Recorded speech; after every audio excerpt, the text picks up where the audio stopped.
marka waxaan dhahnay qofka waxba ku soo dhacaya ku saabsan hadda annagoo kale waxaan ku mashquulsanahay sidii 250,000 oo qof ay u daawan lahayd videoyaashan soo saarno. marka fikradan raadinayna fikradaas marka waxay nagu soo dhacaysaa anagoo guriga nadiifsanayna ama hawl kala gacmaha ku hayna gacmaheenu mashquulsan ay nagu soo degaysaa. marka si fikradaas aan u gudbino si 250,000 qof ay u daawato videogeena waxa lama horaan noqonaya inay dhagteenu mashquulsan tahay ilan dhag ayaan nahay dadka qaarkood waa dhag qofka hadduu dhag yahayna dhagtu waxay wax garataa markay wax maqasho ama markaasay wax garataa keliya. marka qofku markuu buug akhrinayo xataa qofka hadduu dhag yahay buugga waxa ku qoran wuxuu gartaa oo keliya markuu kor u qaado oo dhagaystuu gartaa inta kale ma garanayo. waa ku marka markuu kor u qaado ayuu ismaqlaaya.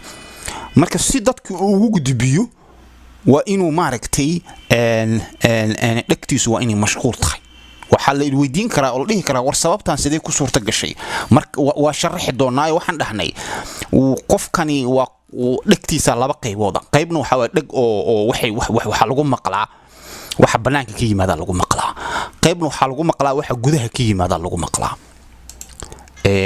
marka qaybta waxa banaanka ka yimaada lagu maqlo ayaa in la mashquuliyo waay si qaybta gudaha waxa uga yimaada oo qofka ku soo dhaca inuu si uu qaybtaas ee banaanka u imaato oo dadka kale qaybtaas ay u dhageystaan oo yiraahdaan war waxaan soo dhacay waa wax fiican oo waa daawanayna annagana maaragtay waa ku lacagaysanayna guriyeenan ku dhaqanaynaa siyaasadan ku kala furfuranayna ama waa isaga madadaalaysanayna iyo wixii la mid ah.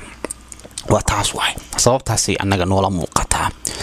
marka dhagtii waa sidaas oo ilaahay duku idmaayay waa la mashquulinaya dhagtii kaleetana wixii kaleeto ay banaanka soo dhigaysaa. marka dhagtii kaleeto oo gudaha ayada waxay leedahay wixii markii la sheegayo war waxaan la sheegayo waa wixii aan rabay in la sheego ay leedahay ama waxay leedahay waxaan la sheegayo wixii aan rabay ma aha qofka horu ku ogaanay.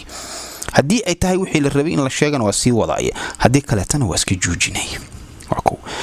marka dhagta waxaan dhahnay halkaas ay arinteeda ku dhamaatay warkii kugu soo dhacay adoo maaragtay gurigaaga iska nadiifsanaya tusaale ahaan dadweynihiina waad la wadaagtay adigoo dhagtaadi qayb mashquulsan tahay. mashquulkaas muxuu yahay waxay ku mashquulaysaa dhagtaadu cod la soo duubay iyo dhageysanaysaa ambalaas waawi dhahayso hoon bi dhahaya baabur meel iska maraysa waxyaabo noocaas oo kale taa kugu daaran qaybta marka oo dhagta dibadda arintaas ku mashquulsan tahay qaybta kale taa shaqeynaysa.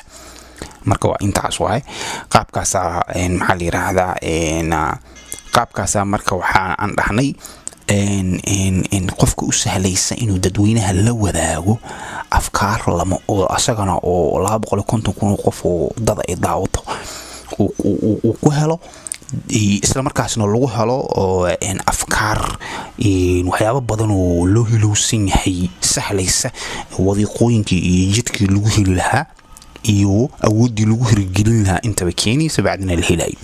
waa sidaas marka